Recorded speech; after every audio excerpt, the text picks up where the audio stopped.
വീണ്ടും സംസ്ഥാന ചലച്ചിത്ര അവാർഡ് പ്രഖ്യാപനം നവംബർ ആദ്യവാരം. ഈ മാസം 20-നുള്ളിൽ ആദ്യഘട്ട സ്ക്രീനിംഗ് പൂർത്തിയാക്കും. 128 സിനിമകളാണ് ജൂറി കാണുന്നത്. 24 prime time breaking. Umesh Balakrishnan വിവരങ്ങളുമായി തിരുവനന്തപുരത്ത് നിന്ന് ചേരുന്നുണ്ട്. ഉമേഷ്, വിവരങ്ങൾ. ഉമേഷ്,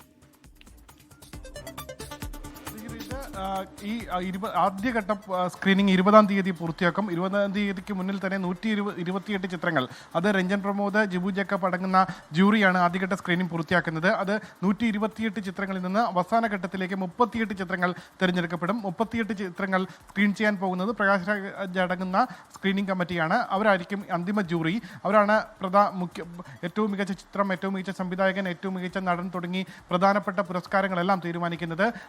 ചലച്ചിത്ര അവാർഡിന്റെ പ്രഖ്യാപനം നവംബർ ആദ്യവാരം ഉണ്ടാകും. നവംബർ 2-ാം വാരത്തോടുകൂടി തദ്ദേശ സ്വയംഭരണ തെരഞ്ഞെടുപ്പ് പ്രഖ്യാപനം ഉണ്ടാകുമെന്നാണ് കരുതുന്നത്. ആ സാഹചര്യത്തിലാണ് നവംബർ ആദ്യവാരം തന്നെ ചലച്ചിത്ര അവാർഡ് പ്രഖ്യാപനം നടത്താൻ തീരുമാനിച്ചിരിക്കുന്നത്. അതിന് മുന്നോടിയായി 20-ഓടുകൂടി ആദ്യ സ്ക്രീനിംഗ് പൂർത്തിയാക്കി 38 ചിത്രങ്ങളായി ചുരുക്കും. അതിനുശേഷമായിരിക്കും ഈ പറഞ്ഞതുപോലെ പ്രകാശ് രാജിന്റെ നേതൃത്വത്തിലുള്ള ജൂറി അവസാനഘട്ട വിലയിരുത്തലുകൾ നടത്തുക. എന്തായാലും മികച്ച നടനാവാൻ തുടർച്ചയായ മൂന്നാം വർഷവും മമ്മൂട്ടി രംഗത്തുണ്ട്.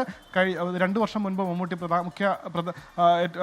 ചലച്ചിത്ര നടനായതാണ്, മികച്ച നടനായതാണ്. കഴിഞ്ഞ വർഷം പൃഥ്വിരാജ് ആയിരുന്നു. എന്തായാലും 3-ാം വർഷവും മമ്മൂട്ടി അവസാന പട്ടികയിൽ ഇടം നേടും എന്നുള്ളതാണ് പ്രതീക്ഷിക്കപ്പെടുന്നത്. ശരി, ഉമേഷ് ബാലകൃഷ്ണൻ തിരുവനന്തപുരത്ത് നിന്ന് വിശദാംശങ്ങൾ പങ്കുവയ്ക്കുകയായിരുന്നു. ലോകത്തെവിടെയായാലും ഏത് സമയത്തും 24 വാർത്തകളും ഓഗ്മെന്റഡ് റിയാലിറ്റി പാക്കേജുകളും എക്സ്പ്ലെയിനറുകളും വിശദമായി കാണാൻ ഞങ്ങളുടെ യൂട്യൂബ് ചാനൽ നിങ്ങൾക്ക് സബ്സ്ക്രൈബ് ചെയ്യാം.